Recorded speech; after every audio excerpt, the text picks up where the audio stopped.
remember all the hype surrounding Donkey Kong Country when it was first released. I also remember playing it quite a bit. I don't remember how or why I received it, or even if I really wanted the game. Donkey Kong Country was Nintendo's answer to the 32-bit revolution. It showed that the SNES could still keep up with the new 32-bit machines and helped extend the life of the system until the Nintendo 64 was released. There isn't much story in Donkey Kong Country, as far as story happening within the game. There are a few cutscenes that do kind of paint a picture of what's going on, and that's really enough. Donkey Kong lets Diddy Kong guard the banana horde on a dark and stormy night. Diddy gets ambushed by a bunch of Kremlings and stuffed into a barrel. The Kremlings steal the bananas, and it's up to Donkey Kong to find Diddy and get his banana stockpile back. One interesting setting choice is that this giant island shaped like DK's head isn't inhabited by the Kongs alone. The Kremlings are obviously using this island for mining and industrial operations. They're polluting the island, and I'm kind of surprised that this isn't a plot point.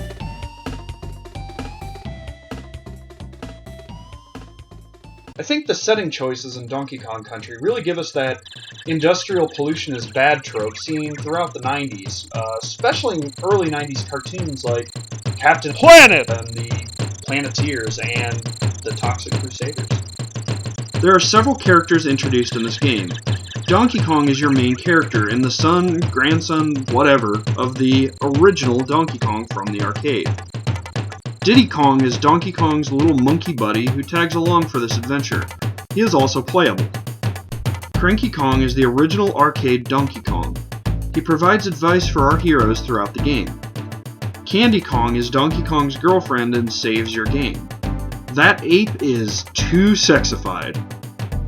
Funky Kong lets you use his barrel planes to fly between different areas of Donkey Kong Island. He's rad. Of course, Donkey Kong Country is famous for its graphics. The sprites and backgrounds are all created through pre-rendered 3D images, then scaled down for use on the SNES. The result is a very good-looking game. There are several different stage types, all with their own distinct looks. The jungle, the forest, caves, mines, industrial factories, temples, and so on.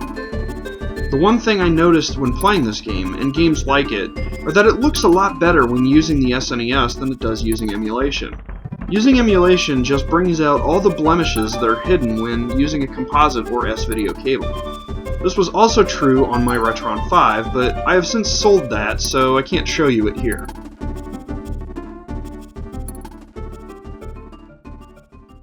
Donkey Kong Country has some of the best music in video games, and the compositions are so good that they lend themselves very well to interpretation.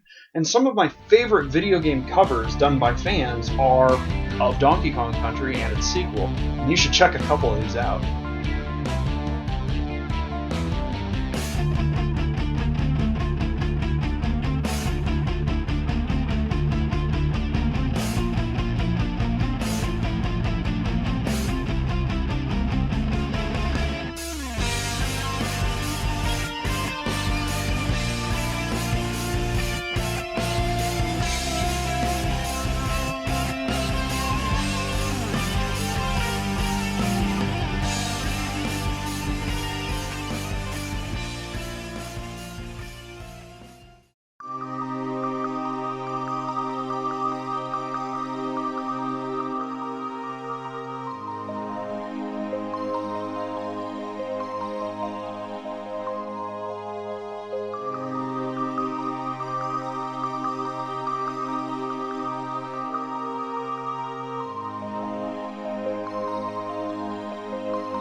The game is mostly a straightforward platformer, with two main playable characters in Donkey Kong and Diddy Kong. Donkey Kong is bigger and stronger, with the ability to easily kill most enemies he runs into. The trade-off is that he's a bit slower and doesn't seem to jump as high as Diddy. Diddy Kong is a lot faster and seems to be able to leap further because of his speed. Diddy's issue is that he can't outright kill all enemies he comes into contact with. Some he needs to roll into or throw a barrel at to knock them out. Donkey can throw barrels over his head, which can help with speed and distance of the barrel, but it can kind of be a pain in close quarters situations.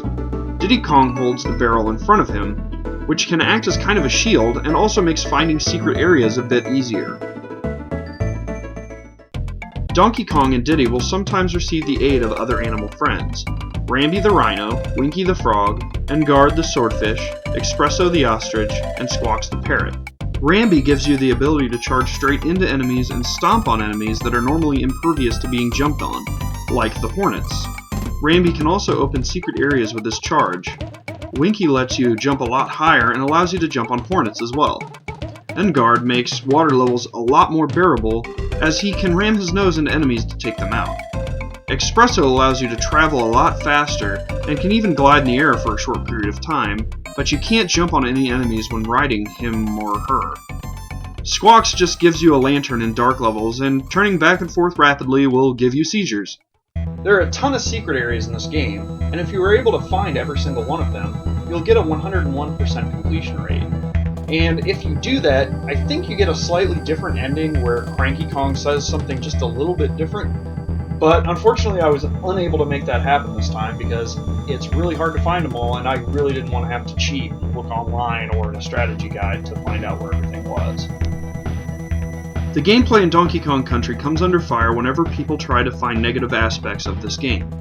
It's true that the game isn't perfect. Platforming in Donkey Kong Country can be a little difficult, especially because the pre-rendered graphics don't give you that pixel-perfect precision games like Super Mario World or Mega Man X can offer. I miss jumps in this game more often than I do in the aforementioned games, but it honestly isn't that terrible. Once you get the hang of Donkey and Diddy's nuances, they become a blast to control. Blast! Get it? One gripe from me, though. When you collect 3 animal tokens, you get to enter a bonus level that gives you the ability to gain a ton of lives in a short period of time. This is kind of nice, but I absolutely hate how it dumps you back in the beginning of the level or the last continue barrel after you finish it. I honestly avoid these tokens after a while because I feel like I have enough lives to spend without having to worry about a game over, and I don't want to have to traverse back through a particularly hard level again. There are also barrel cannon puzzles, which I really like, but they can become frustrating at some points. The water levels can get pretty tough, especially if you don't have On Guard to ride through the levels with. The bosses are all pretty basic and have very easy to learn patterns. They're not much to talk about, honestly. There are a few palette swaps, and some of them are kind of a repeat of earlier bosses. The bosses in Donkey Kong Country 2 are a lot better, but I'm not faulting this game for it. Donkey Kong Country is a really great game that every gamer should experience. It really has a lot of history behind it for, the 90s video game scene. And I would highly recommend checking it out. Again, it's a great game. Physical copies will run you $20 to $30, I think. You might even be able to find it for cheaper. But if you don't want to pay that much and you got a Wii U, download it on the Virtual Console. It's on the Wii U Virtual Console now, and it's only been a couple months since that was released. So Donkey Kong Country, definitely a game to check out. I appreciate you guys watching. Later.